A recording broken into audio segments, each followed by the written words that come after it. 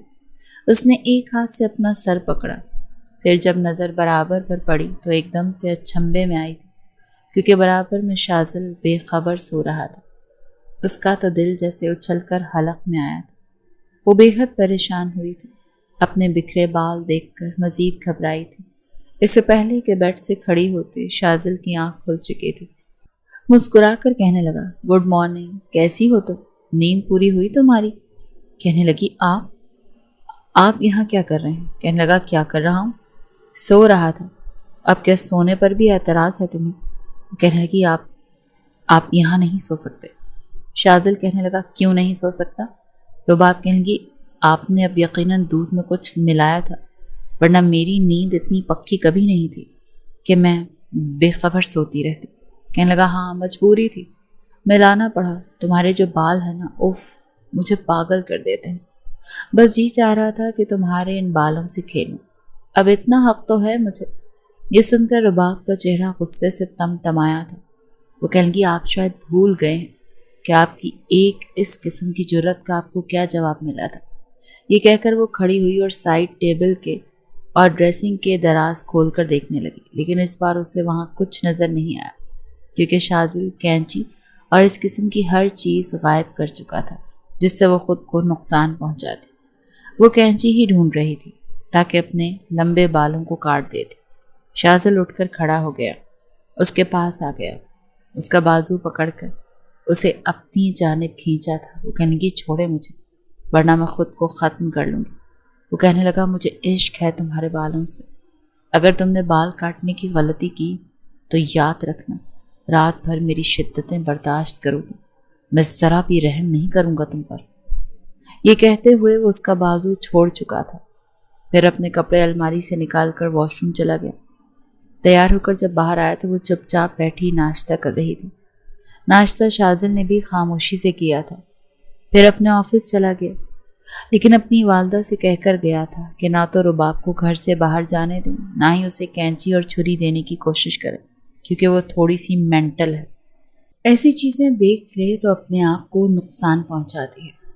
یہ سن کر اس کی والدہ کچھ گھبرا بھی گئی تھی، پھر رباب کے زخمی ہونٹ بھی یاد آئے۔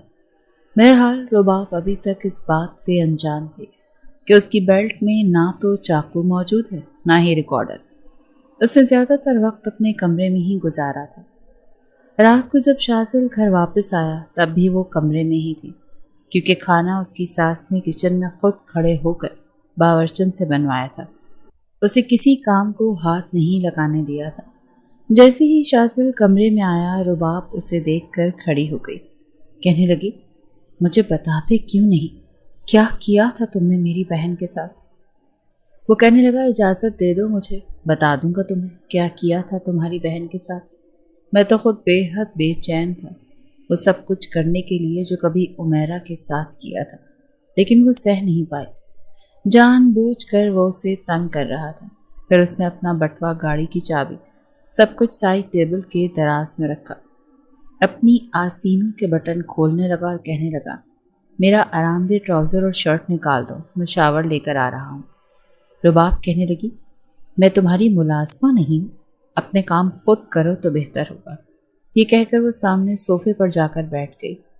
ابھی تک اسے یہ شادی کرنے کا کوئی فائدہ نہیں ہوا تھا، ابھی تک وہ اس بات سے انجان تھی کہ عمیرہ کے ساتھ اس شخص نے کیا کیا تھا۔ شاذل کہنے لگا بہت ہو گئی تمہاری ضد، میری بیوی ہونے کے ناطے میرے سارے کام کی ذمہ داری تمہاری ہے، بہت پیار سے سمجھا رہا ہوں تمہیں، میرے پیار کا غلط فائدہ نہ اٹھاؤ تو بہتر ہوگا۔ میں شاور لے کر آ رہا ہوں، میں کپڑے نکال کر دو ورنہ ایسے ہی باہر آ جاؤں گا۔ یہ کہہ کر وہ واش روم میں چلا گیا، لیکن بجائے کہ وہ اس کے کپڑے نکال کر اسے دیتی، وہ کمرے سے ہی باہر جا چکی تھی۔ سمجھتا کیا ہے خود کو، میں اس کی نوکر نہیں ہوں، مجھے صرف یہ جاننا ہے کہ میری بہن کے ساتھ اس نے کیا کیا تھا، مجھے اس کے ساتھ زندگی نہیں گزارنی ہے۔ وہ بے بس کی آخری حد پر تھی، سمجھ نہیں آ رہا تھا کہ کیا کرے اور کیا نہ کرے۔ ابھی تو کوئی سرا اس کے ہاتھ نہیں لگا تھا جس سے وہ اسے مجرم ثابت کرتی۔ کافی دیر تو شاذل دروازے پر دستک دیتا رہا کہ رباب اس کے کپڑے سے پکڑائے گی، لیکن کمرے سے کوئی بھی آواز سنائی نہیں دے رہی تھی، اسی لیے جب وہ کمرے میں آیا تو کمرہ خالی تھا۔ بڑے غصے سے اس نے اپنے کپڑے تبدیل کیے اور باہر آیا۔